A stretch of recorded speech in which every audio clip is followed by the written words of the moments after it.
हे पार्थ, आत्मा नित्य है, इसलिए वो नहीं बदलती, परंतु शरीर नाशवान है, इसलिए एक ही आत्मा के कई शरीर बदलते हैं। इसलिए हर नए जन्म में वो नए नए शरीर धारण करता रहता है। हर नए जन्म में आत्मा नए नए शरीर तो बदलता ही है, बल्कि हर एक जन्म में भी उसे जो शरीर मिलता है वो एक शरीर भी उसी जन्म में बदलता रहता है। ये बात मेरी समझ में नहीं आई केशव, क्योंकि एक जन्म में तो प्राणी को एक ही शरीर मिलता है। नहीं, एक नहीं, अनेक शरीर मिलते हैं एक ही जन्म में। मैं अब भी नहीं समझा प्रभु। मैं समझाता हूं। याद करो अपना बचपन। उस समय अर्जुन का शरीर कैसा था? एक बालक का। और आज वो शरीर कहां है? वो शरीर तो बदल गया इस शरीर में। अर्थात वो शरीर नहीं रहा। आज तुम्हें एक युवक का शरीर मिला है। इसी प्रकार प्राणी को जन्म के समय जो शिशु का शरीर मिलता है, वही शिशु का शरीर काल के प्रभाव से एक बालक का शरीर हो जाता है। फिर वो किशोर अवस्था में आता है, फिर एक जवान पुरुष का शरीर बनता है, फिर अधेड़ उम्र का, फिर बूढ़े का रूप लेकर अंत में एक सूखे पत्ते की तरह जीवन के वृक्ष से टूटकर गिर जाता है। हे महाभाग, ये देह का त्याग, पुराने वस्त्र उतारने जैसा, जीवात्मा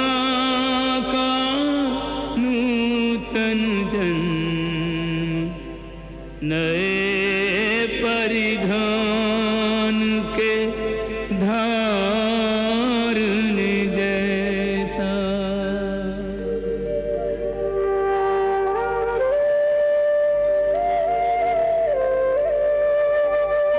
देह भी चोला, वस्त्र भी चोला है, यह तथ्य विचारने जैसा।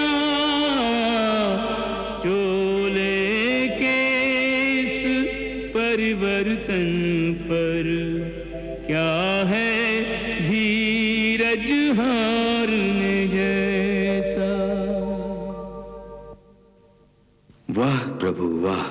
हे पार्थ, केवल इतना समझ लो कि मृत्यु एक दरवाजा है जिसके अंदर जाते हुए आत्मा पुराना शरीर छोड़ देती है। वास्तव में मृत्यु और जन्म के दो दरवाजे हैं जो एक दूसरे के आमने सामने हैं। प्राणी जब मृत्यु के दरवाजे पर पहुंचता है तो उस शरीर की मृत्यु हो जाती है। फिर आत्मा का प्रकाश उस शरीर को छोड़कर आगे चला जाता है और फिर वो प्रकाश नए जन्म के दरवाजे में प्रवेश करता है, जहां जीवात्मा को फिर से एक नया शरीर प्राप्त हो जाता है।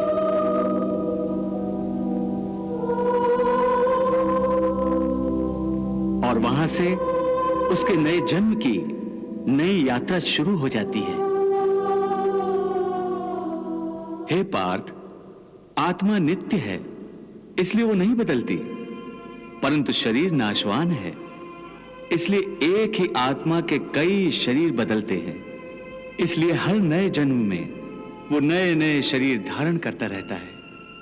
हर नए जन्म में आत्मा नए नए शरीर तो बदलता ही है, बल्कि हर एक जन्म में भी उसे जो शरीर मिलता है वो एक शरीर भी उसी जन्म में बदलता रहता है। ये बात मेरी समझ में नहीं आई केशव, क्योंकि एक जन्म में तो प्राणी को एक ही शरीर मिलता है। नहीं, एक नहीं, अनेक शरीर मिलते हैं एक ही जन्म में। मैं अब भी नहीं समझा प्रभु। मैं समझाता हूं। याद करो अपना बचपन। उस समय अर्जुन का शरीर कैसा था? एक बालक का।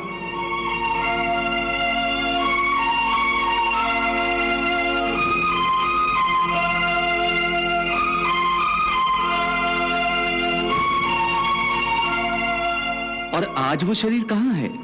वो शरीर तो बदल गया इस शरीर में। अर्थात वो शरीर नहीं रहा। आज तुम्हें एक युवक का शरीर मिला है। इसी प्रकार प्राणी को जन्म के समय जो शिशु का शरीर मिलता है, वही शिशु का शरीर काल के प्रभाव से एक बालक का शरीर हो जाता है।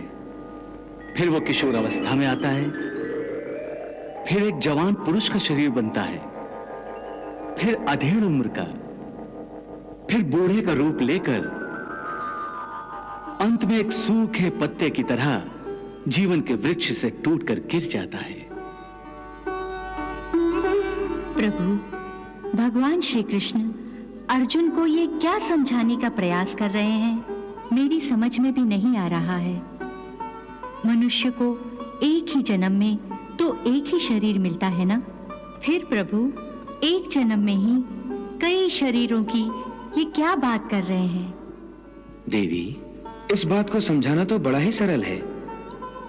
देखो, मैं तुम्हें दृष्टांत देकर समझाता हूं। किसका दृष्टांत? अब भगवान श्री कृष्ण को ही ले लीजिए। इस समय वो गीता का महाज्ञान अर्जुन को दे रहे हैं। उनका शरीर देखो। इन्हीं भगवान श्री कृष्ण ने जब पूतना को मारा था,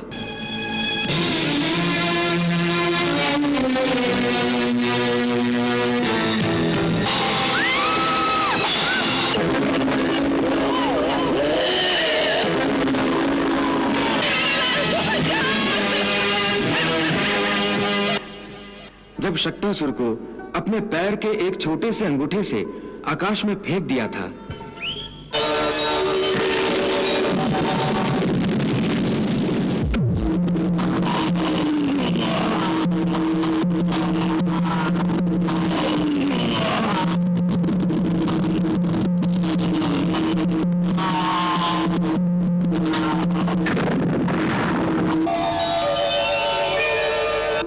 उस शिशु काल में उनका शरीर कैसा था?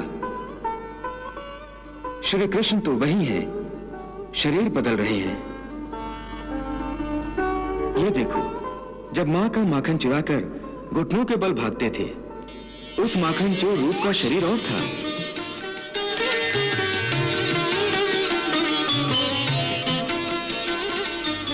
और जब किशोर अवस्था का शरीर मिला तो कालिया नाग के फन पर नृत्य किया।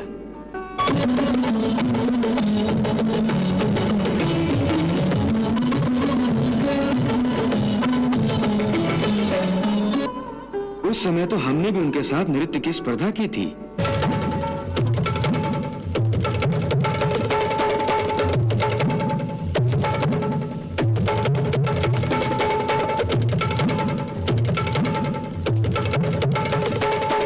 और आज देख लो उनका ये शरीर।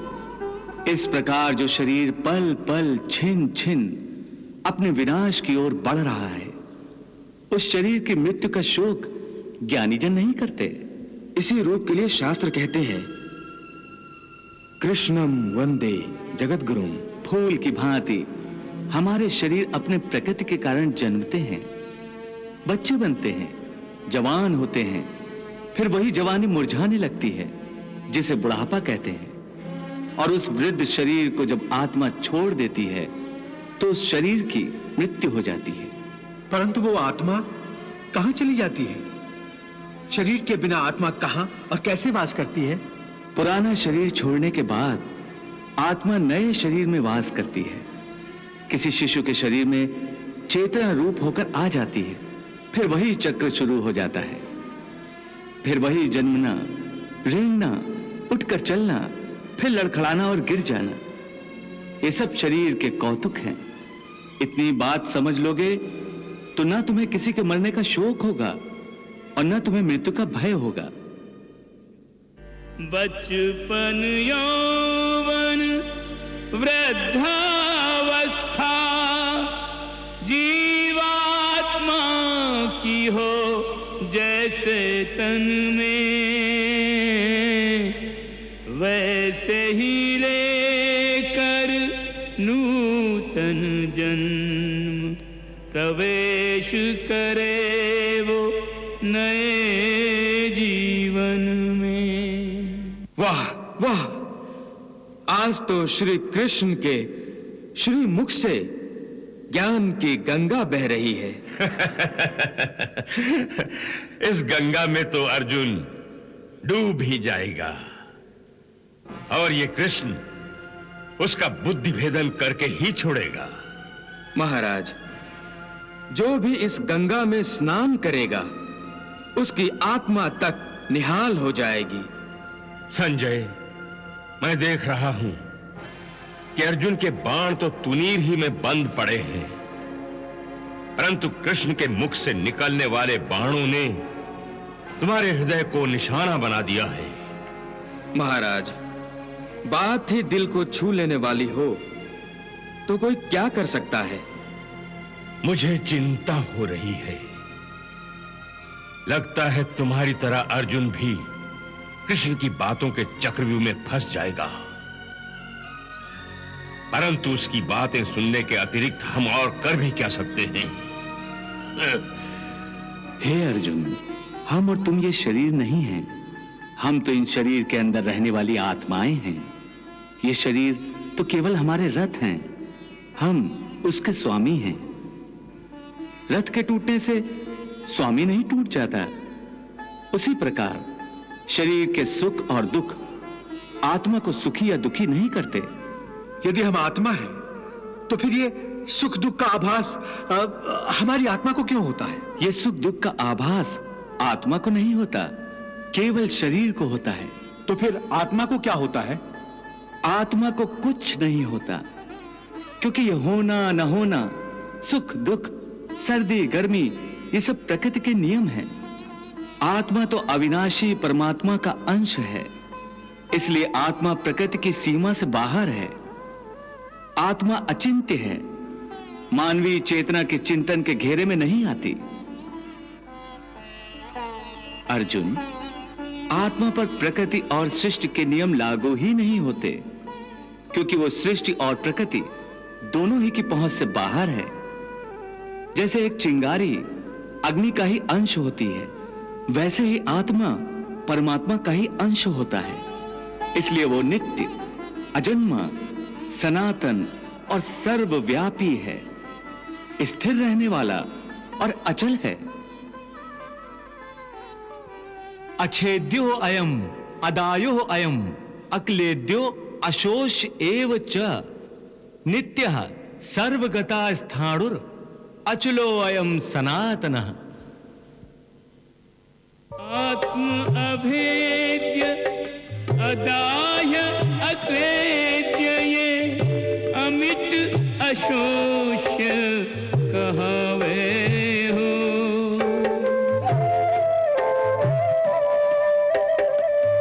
आत्म अभेद्य अदाह्य अक्लेद्य ये अमिट अशोष्य कहावे हो। नित्य सनातन सर्वव्याप्त ध्रुव वेद ये भेद बतावे हो।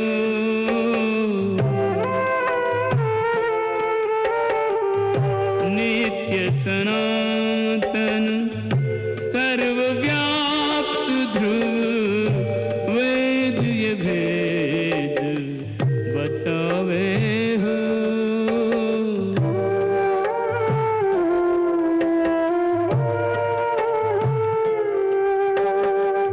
परमात्मा का अंश है आत्मा, परमानंद लुटावे हो।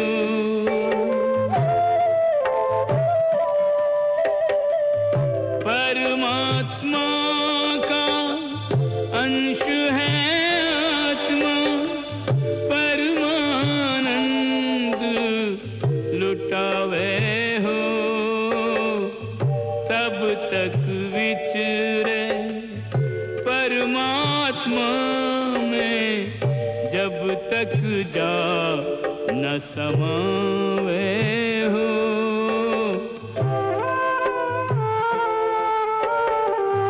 करके इसका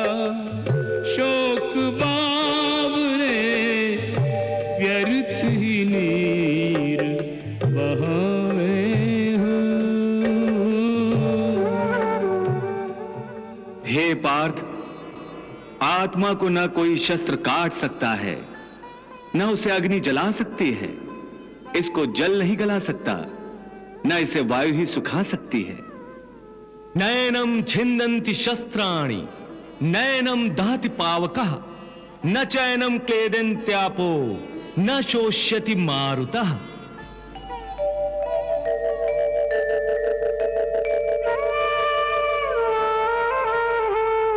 आत्मा है वह सत्य कि जिसको शस्त्र काट नहीं पावे हो।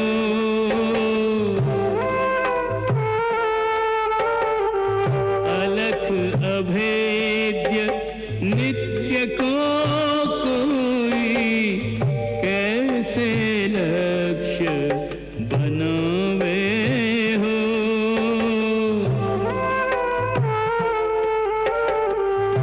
अग्नि का भाग चर्म का तन है, तन को भस्म बनावे हो।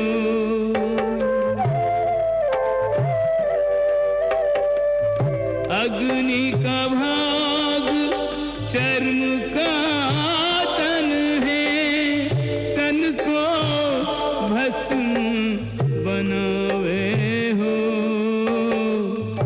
अमर कुमारे कौन अजर को कैसे अग्नि जरावे हो।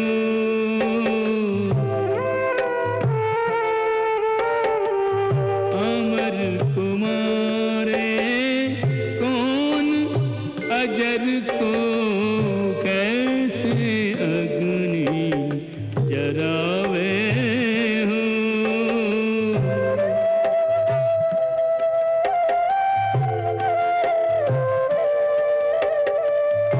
आत्मा नहीं माटी की मूरत जिसको नीर गलावे हो।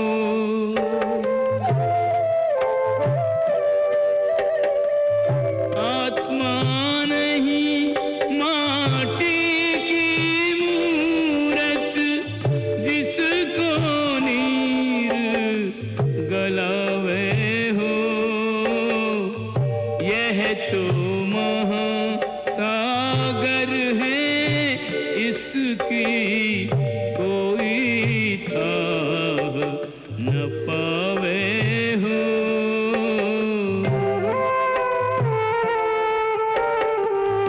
यह तो है महासागर, इसकी कोई थाह न पावे हो।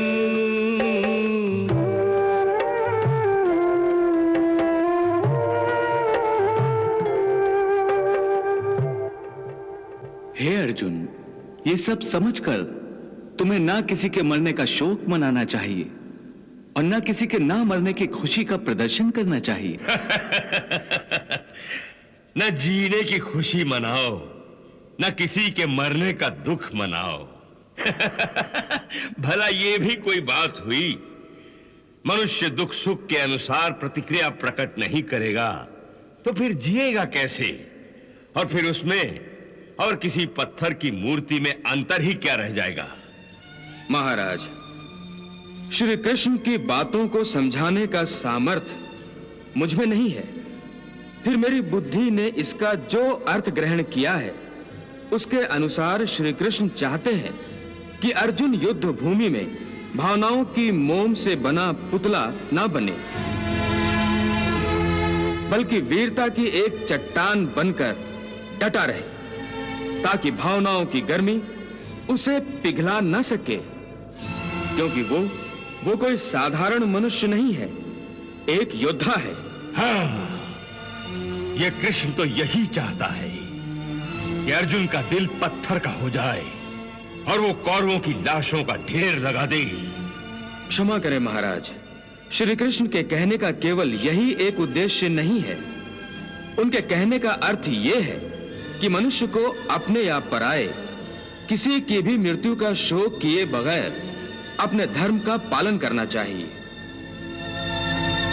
दूसरे शब्दों में, धर्म का पालन करते समय मन में भावनाओं को कोई स्थान नहीं देना चाहिए। संजय, यदि तुम कृष्ण की गोल मोल बातों की इसी तरह व्याख्या करते रहे तो मुझे डर है कि अर्जुन से पहले मैं स्वयं ही कृष्ण की बातों में आ जाऊं। ये याद रखो कि मन शरीर का हिस्सा है, उसका आत्मा से कोई संबंध नहीं। आत्मा यदि रथ में बैठा हुआ रथ का स्वामी है तो मन शरीर रूपी रथ का सारथी है। ये मन ही इंद्रियों के घोड़ों को इधर उधर भटकाता है। कभी यौवन के आवेश में यही चंचल मन मनुष्य को इस भ्रम में डाल देता है कि वो सर्वशक्तिमान है, वो सब कुछ कर सकता है, वो यहां का राजा है जिसके आगे हर कोई झुक जाने पर विवश है और जिसे हर कोई प्रणाम करता है। जिस तरह दीपक की बाती को दीपक तले छुपा अंधेरा दिखाई नहीं देता, उसी तरह जवानी को उसके पीछे छुपा बुढ़ापा और कमजोरी दिखाई नहीं देती। किसी भी प्राणी को उसका मन जीवन के अंत तक अपने जाल से निकलने नहीं देता। रस्सी में बांधकर उसे तरह तरह के नाच नचवाता रहता है। वो जीव को इतनी फुर्सत भी नहीं देता कि वो अपने अंतर में झांक कर अपनी आत्मा को पहचाने और आत्मा के अंदर जिस परमात्मा का प्रकाश है उस परमात्मा का साक्षात्कार करे।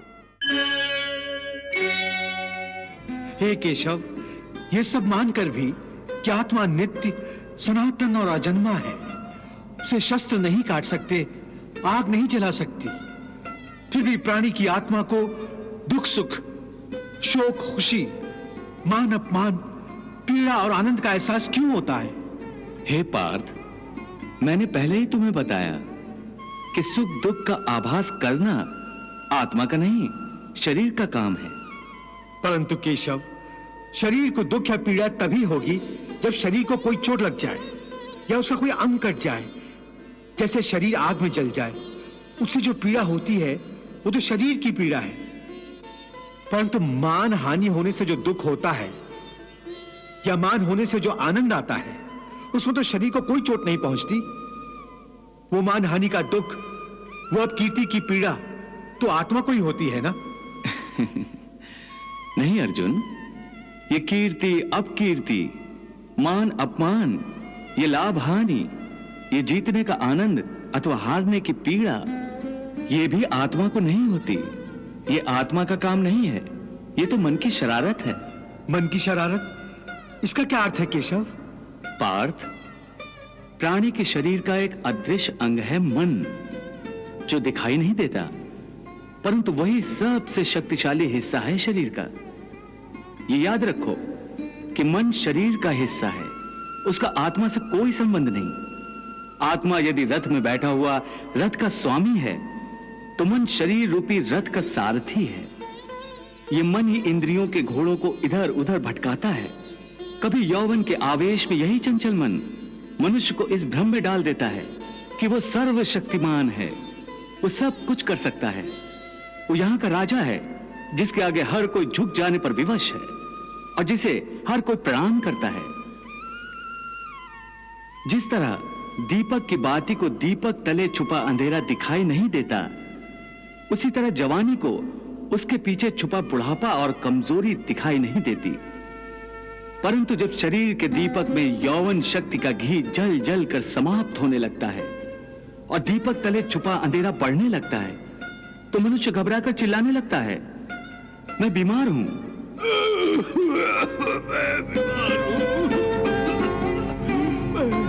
मैं दुखी हूं,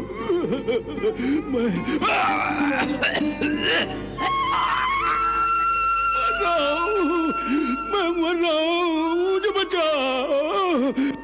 ये रोने का नाटक भी मन ही करता है। हे अर्जुन, मनुष्य को मैं के घमंड की मदिरा पिलाकर मदहोश करने वाला पाखंडी केवल मन है। मन से बड़ा बहरूपी न कोई, पल पल रचता स्वांग निराले।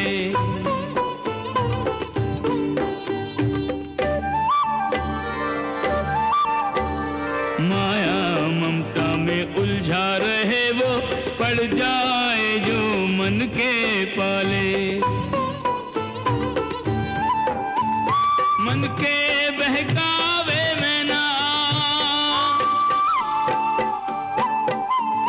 मन के बहकावे में ना, मन राह भुलाए भ्रम में डाले।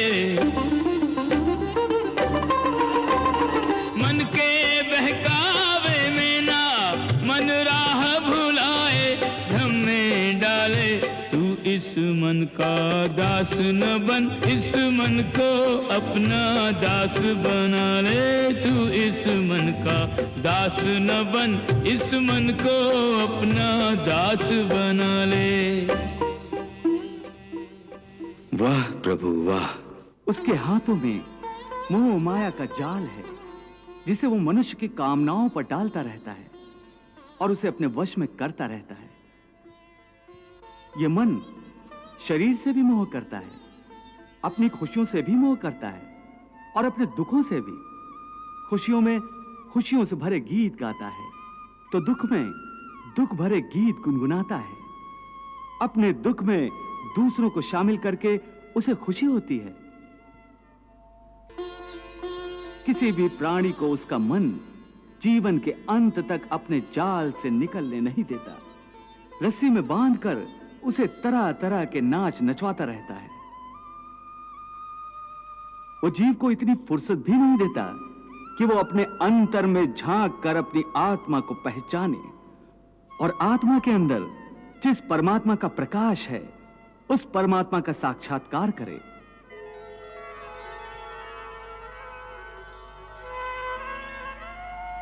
हे संजय, अपने परमात्मा की प्राप्ति की इच्छा प्रत्येक मनुष्य को होती है। मेरे मन में भी ये इच्छा है, परंतु परमात्मा का साक्षात्कार मुझे आज तक नहीं हुआ। कैसे होगा महाराज? क्यों? मैं अंधा हूं इसलिए? नहीं महाराज, अपने प्रभु के दर्शन के लिए तन की नहीं, मन की आंखों की आवश्यकता होती है। परंतु आपने तो अपने अंतर चक्षु बंद कर रखे हैं, फिर आपको प्रभु का साक्षात्कार कैसे हो सकता है? और मन की आंखें खुली न हों तो प्रभु आंखों के सामने भी हों तो दिखाई नहीं देते हैं। प्रभु, ये संजय कैसी उलझी उलझी बातें कर रहा है। जो उसके मन में है उसे स्पष्ट रूप से क्यों नहीं कहता? देवी, संजय ईश्वर पर आस्था रखता है, वो भगवान श्री कृष्ण का भक्त है और दूसरी ओर वो महाराज धृतराष्ट्र का सेवक भी है। इसलिए उसे अपनी भक्ति और अपना सेवा धर्म दोनों ही निभाना पड़ रहा है। ना तो वो अपने भगवान श्री कृष्ण के प्रभुत्व के विरुद्ध कुछ कह सकता है और ना ही अपने स्वामी महाराज धृतराष्ट्र की इच्छा के विरुद्ध।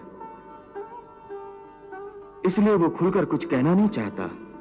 इस दुविधा के होते हुए भी संजय ने बड़ी चतुराई से सच बात कह दी कि भगवान के दर्शन के लिए तन से कहीं अधिक मन की आंखों की आवश्यकता होती है और महाराज धृतराष्ट्र तन और मन दोनों आंखों से अंधे हैं। संजय, तुम्हारी बातें भी श्री कृष्ण की बातों की तरह गोल मोल हैं, मेरी समझ में नहीं आती। तुम मुझे ये बताओ कि इस समय कुरुक्षेत्र में क्या हो रहा है? हे पार्थ, प्राणी के लिए आवश्यक है कि प्राणी अपने मन को काबू में करके अपने अंतर में झांक कर आत्मा को देखे।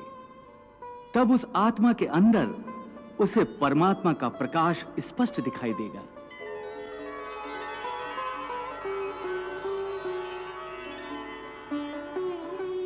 उसी को परमात्मा का साक्षात्कार कहते हैं। तुम तो कहते हो कि अपने अंतर में झांक कर आत्मा को और उस आत्मा में प्रकाशित परमात्मा को पहचानो, अर्थात आत्मा से अलग कोई और है जो आत्मा को पहचानेगा। ये किसको कह रहे हो कि आत्मा को पहचानो? कौन पहचानेगा अंतर की आत्मा को? तुम्हारा मन। मन? हाँ, तुम्हारा मन। परंतु तुम तो कहते हो कि मन माया के भ्रमजाल में फंसाकर प्राणी को बहुत नाच नचाता है, फिर वह आत्मा और परमात्मा की ओर क्यों ले जाएगा? तुमने ठीक प्रश्न किया अर्जुन। उसका उत्तर यह है कि जब तक तुम अपने आप को मन और विषयों के अधीन रहने दोगे, तब तक वो तुम्हें नाच नचाता रहेगा। हे पार्थ, मनुष्य का शरीर एक रथ की भांति है।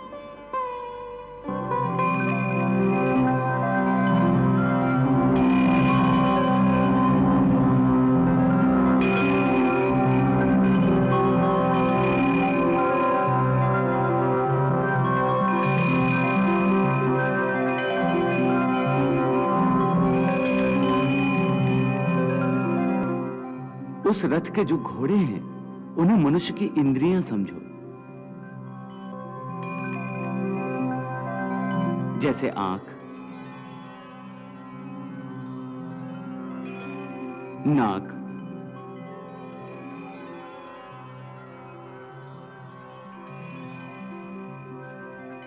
कान, मुख, जीवा आदि। उन इंद्रियों को, घोड़ों को जो सारथी चलाता है, वो सारथी ही मन है।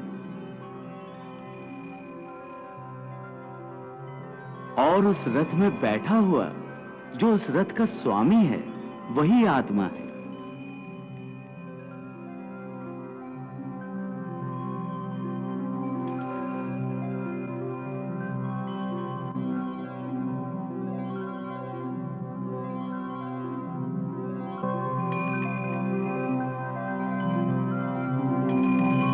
मनुष्य की इंद्रियां अपने विषयों की ओर आकर्षित होती रहती हैं।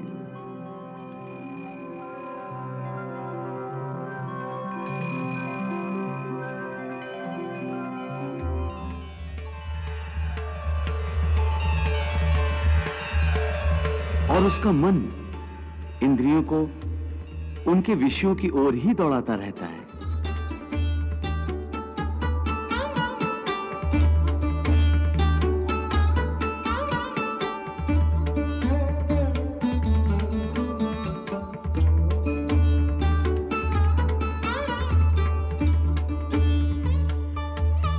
ये तभी तक हो सकता है जब तक जीवात्मा अपने मन को अपने काबू में ना लाए।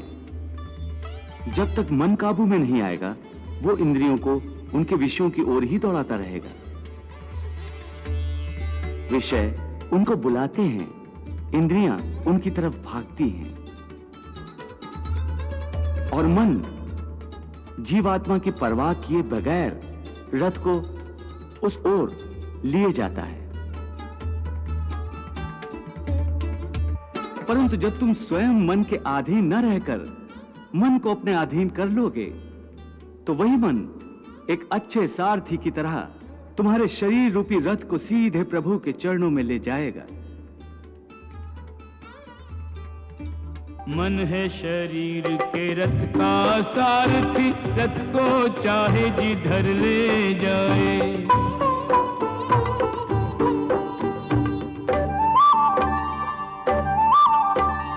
इंद्रियां हैं इस रथ के घोड़े, घोड़ों को विषयों की ओर भगाए। आत्मा और शरीर के मध्य में, आत्मा और शरीर के मध्य में ये मन अपने खेल दिखाए।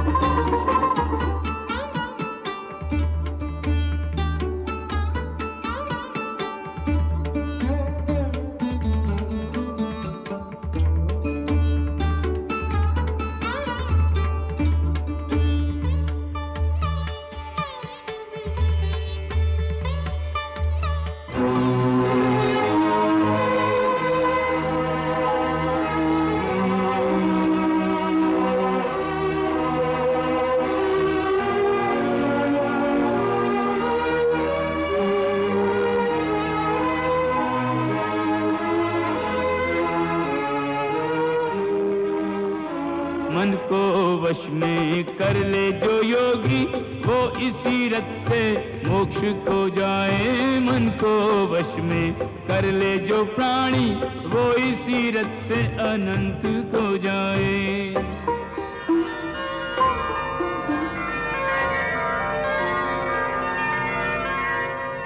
इसीलिए मैंने कहा था कि मनेव मनुष्यानाम कारण बंधन मोक्षेय, अर्थात यदि मन तुम्हारा स्वामी है और तुम उसके अधीन हो तो वो तुम्हें माया के बंधन में जकड़ता रहेगा, और जब तुम मन पर काबू पालोगे और उसके स्वामी हो जाओगे तो वही मन तुम्हें मोक्ष के द्वार तक ले जाएगा।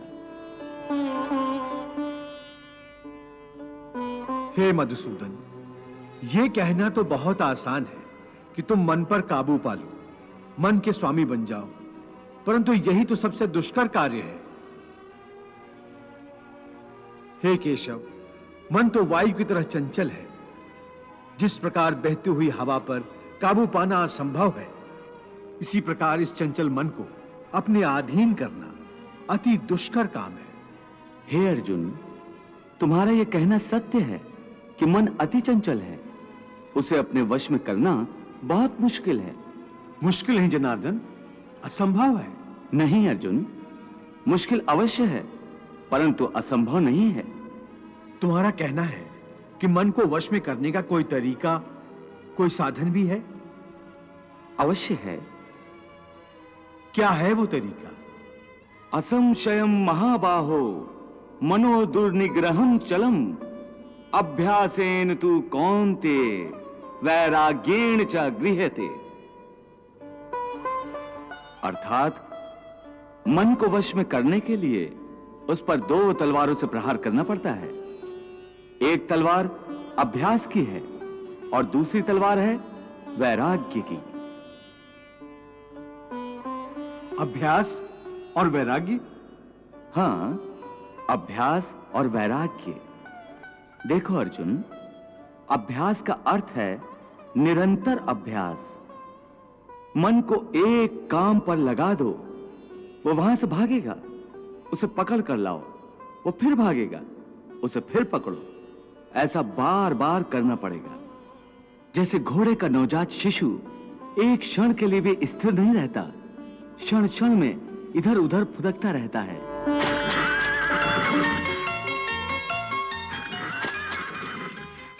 उसी प्रकार मन भी क्षण क्षण में इधर उधर फुदकता रहता है। एक चंचल घोड़े की तरह मन भी बड़ा चंचल होता है,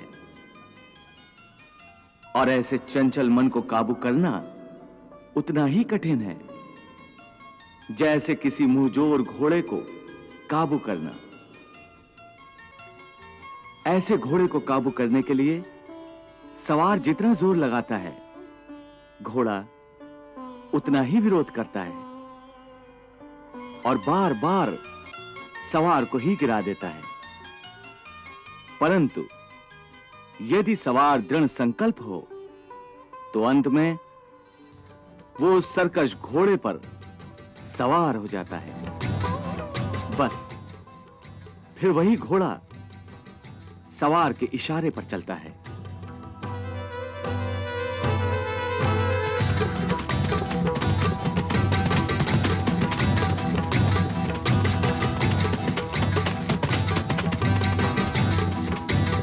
उसी प्रकार मन को भी नियंत्रण की रस्सी में बांधकर बार बार अपने रास्ते पर लाया जाता है, तो अंत में वो अपने स्वामी का कहना मानना शुरू कर देता है। इसी को कहते हैं अभ्यास की तलवार चलाना। जब अभ्यास की तलवार से ही मन ठीक रास्ते पर आ जाए, फिर वह दूसरी वैरागी की तलवार की क्या आवश्यकता है? उसकी आवश्यकता इसलिए है कि एक बार ठीक रास्ते पर आ जाने के बाद मन फिर से उल्टे रास्ते पर न चला जाए, क्योंकि उल्टे रास्ते पर इंद्रियों के विषय उसे सदा ही आकर्षित करते रहेंगे।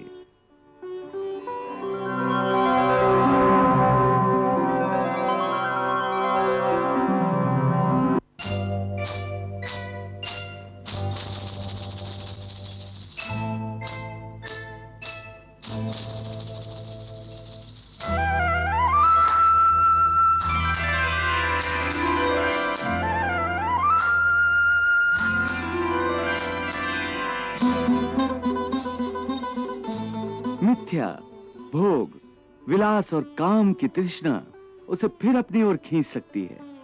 इसलिए मन को यह समझना जरूरी है कि वो सारे विषय भोग मिथ्या हैं, असार हैं, योग माया के द्वारा उत्पन्न होने वाले मोह का भ्रम है। मन जब इस सत्य को समझ लेगा तो उसे विषयों से मोह नहीं रहेगा, बल्कि उससे वैराग्य हो जाएगा। और यही वैराग्य की तलवार का काम है कि वो विषयों के मोह को काट के मन को सन्यासी बना देती है। मोह से विमोहित जब बुद्धि तेरी भली भांति मोह रूपी दलदल को पार कर जाएगी। लोक परलोक से संबंधित भोगों के प्रति तब तेरे मन में विरक्ति भर जाएगी। वासना की वासना रहेगी तेरे पास तनिक, मन स्थिर हो जाएगा, कामना मर जाएगी रे अर्जुन। मन के स्थिर होने पर आत्मा ये परमात्मा रूपी सागर में उतर जाएगी, परमात्मा रूपी सागर में उतर जाएगी। प्रभु, विषयों का आभास तो मनुष्य को इंद्रियों के माध्यम से होता है, और भगवान श्री कृष्ण विषयों के मोह को त्यागने को कह रहे हैं, तो क्या मनुष्य इंद्रियों का प्रयोग करना ही छोड़ दे? नहीं देवी, विषयों के मोह के त्यागने का यह अर्थ नहीं है कि मनुष्य इंद्रियों का प्रयोग करना ही छोड़ दे। परमात्मा ने ये इंद्रियां अर्थात ये नाक, ये कान, ये आंखें, ये जीभ और त्वचा प्रदान ही इसलिए किए हैं कि वो इनके द्वारा जीवन का आनंद स्वयं भी ले और प्रभु की बनाई हुई इस सृष्टि में भी चारों ओर आनंद ही आनंद बांटता रहे। प्रकृति ने सृष्टि में रंग, रूप, रस, संगीत, स्पर्श और भांति भांति के सुगंधों की रचना इसलिए की है कि प्राणी उनसे सुख पाएं। इसीलिए मनुष्य को चाहिए कि अपनी आंखों से सृष्टि का दर्शन करके सृष्टि में चारों ओर बिखरे हुए रंगों को देखे, फूलों को देखे, तारों को निहारे, चांद और चांदनी का आनंद ले, रंग बिरंगे पक्षियों को देखे, उनकी अद्भुत और सुरीली चहकार का रस ले, कोयल की कूक सुने, झरनों का संगीत सुने, जूही, बेला, मोगरा, कस्तूरी और सावन की पहली फुहार पर धरती से फूटने वाली सुगंध का आनंद ले। और जैसे एक मां अपने बच्चे के कोमल गालों को छूकर, उसे चूमकर उसके कोमल स्पर्श से निहाल हो जाती है, वैसे ही भांति भांति के स्पर्शों का आनंद ले और इन सब की रचना करने वाले प्रभु की लीला के गुण गाए। परंतु इन सब विषयों को भोगते हुए विषयों का दास न बन जाए, बल्कि एक कर्म योगी की भांति एक निरासक्त होकर उन्हें भोगे।